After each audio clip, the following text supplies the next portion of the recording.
wabarakatuh. Bapak Ibu, sahabat semuanya, bertemu lagi dengan saya Sri Wahyuni. Semoga masih ingat ya Bapak Ibu dengan saya. Kesempatan ini berada di bulan, insya Allah di bulan Februari ya Bapak Ibu. Kita ketemu dengan 27 wajah, yaitu peristiwa yang banyak disampaikan oleh Rasulullah tentang Isra dan Mi'raj. Bapak Ibu, pada kesempatan ini dalam rangka Isra Mi'raj, maka saya ingin berbagi kepada Bapak Ibu untuk berbagi tips sebagai orang tua untuk melatih anak-anak kita sholat. Saya yakin Bapak Ibu sudah punya banyak pengalaman, sudah punya semangat untuk bagaimana melatih anak-anak kita sholat. Lagi-lagi saya sampaikan kepada Bapak Ibu, melatih ibadah itu yang pertama yang harus disampaikan selalu dan selalu kepada anak-anak kita, itu adalah untuk apa kita sholat, untuk apa kita melakukan ibadah ini, mengapa kita melakukan sholat, dan seterusnya. Jadi Bapak Ibu jangan lupa melakukan pertanyaan atau memberikan pertanyaan kepada anak-anak kita, untuk apa mereka sholat. Atau Bapak Ibu sudah siap ketika ditanya sama anak-anak, kenapa sih Bu, Pak, kita harus sholat? Kira-kira jawabannya apa Bapak Ibu? Semoga Bapak Ibu sudah bisa menjawabnya ya. Karena ini perintah Allah, karena ini kewajiban. Semoga itu bagian dari penjelasan kepada anak-anak bahwa sholat itu adalah bagian dari rukun Islam yang harus kita tunaikan. Begitu Bapak Ibu, yang pertama melatih anak-anak sholat itu adalah menjelaskan dulu kepada anak-anak kenapa kita harus sholat. Yang kedua, yang harus kita lakukan kepada anak-anak kita, bagaimana melatih anak-anak kita sholat ini. Yang kedua adalah mengajak anak-anak kita itu aktivitas bersama kita saat kita sholat. Jadi Bapak Ibu yang punya bayi, yang punya balita 3 tahun, yang punya 5 tahun, yang punya anak-anak SD, yang punya, maaf semoga bukan SMP ya, ajak anak-anak kita untuk sholat bersama kita. Karena apa Bapak Ibu? Karena contoh itu lebih baik daripada sekian kata-kata yang kita berikan. Jadi melatih anak-anak kita sholat itu mengajak anak-anak kita langsung melakukan sholat bersama kita. Mungkin Bapak Ibu bertanya, lah Bu Yuni belum bisa bacaan sholatnya, kok sudah diajak sholat? Biarkan dulu Bapak Ibu, kita latih mereka duduk berdiri di samping kita untuk melakukan sholat. Entah dia mau cuma berdiri saja dan seterusnya, tidak masalah. Tapi ajak mereka untuk bersama kita melakukan sholat.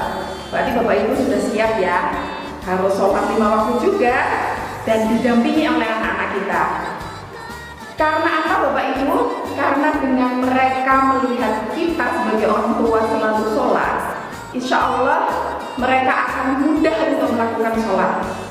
Nah, tentu saja Bapak Ibu, ada sebagian ibu-ibu atau bapak-bapak ini barangkali yang merasa repot ketika anak-anak kita itu dilibatkan sholat bersama kita. Wah, nanti aku gak khusyuk ini sholatnya. Wah, nanti dia kemana-mana dan seterusnya. Maka pastikan Bapak Ibu saat kita sholat tempat kita aman, gitu, oke? Saya sebagai contoh, ibu-ibu ini terutama yang di rumah, oke? Jadi saat kita sholat, pastikan tempat sholat kita itu aman. Apalagi yang punya 3 tahun atau yang punya baru 5 tahun, mungkin kita baru dapat 1 rakaat belum selesai dia sudah lari. Nah, pastikan tempat sholat kita aman. Nah, memang wah kok banyak syaratnya ini Bu Yuni, berat ternyata. Gak usah merasa berat Bapak Ibu.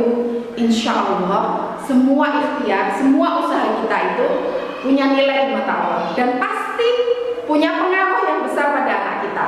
Nah, bagaimana kita mengajak anak-anak kita itu untuk melakukan sholat bersama kita? Itu yang kedua. Yang ketiga, baru Bapak Ibu melatih anak-anak kita itu atau membelajarkan anak-anak kita itu pada bacaan atau pada gerakannya.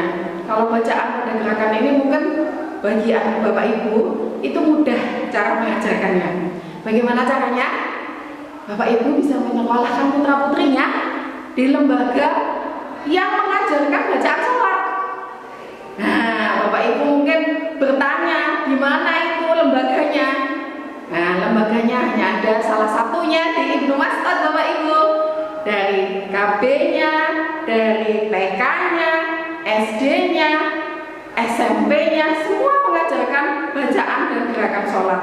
Kalau Bapak Ibu diminta untuk mengajarkan tiap hari, mungkin itu repot. Nah, salah satu sinergi yang dibangun antara orang tua dengan sekolah adalah bagaimana kemudian menitipkan fungsi sekolah mengajarkan bagaimana bacaan dan gerakan sholat. Tinggal Bapak Ibu mengkondisikan di rumah bagaimana anak-anak kita itu selalu kita ajak sholat. Nah, Bapak Ibu, saya ulang sedikit ya supaya kita tadi mengingat apa yang saya sampaikan. Yang pertama, kita tanamkan kepada anak-anak kita untuk apa kita sholat, mengapa kita harus sholat. Pertanyaan itu harus kita lakukan dan kita sampaikan kepada anak-anak kita, supaya anak-anak kita itu tidak hanya melakukan sholat karena takut sama kita sebagai orang tua. Nah, yang kedua, ajak mereka sholat bersama kita. Diajak ya Bapak Ibu, di samping kita, di sebelah kanan, sebelah kiri, dan seterusnya. Pastikan anak-anak kita ikut bersama kita saat kita sholat. Berapapun usianya ya Bapak Ibu, insya Allah mereka nanti melihat dengan sendirinya bagaimana orang tuanya sholat. Nah, yang ketiga tadi saya sampaikan kepada Bapak Ibu adalah bagaimana kemudian mengajarkan bacaan dan gerakannya. Kalau mengajarkan bacaan dan gerakan itu saya tadi tipsnya sederhana, dititipkan atau disekolahkan kepada lembaga yang memang mengajarkan bacaan dan gerakan sholat. Nah, salah satunya tadi saya sampaikan Ibnu Mas'ud ya Bapak Ibu, jangan lupa dengan Ibnu Mas'ud.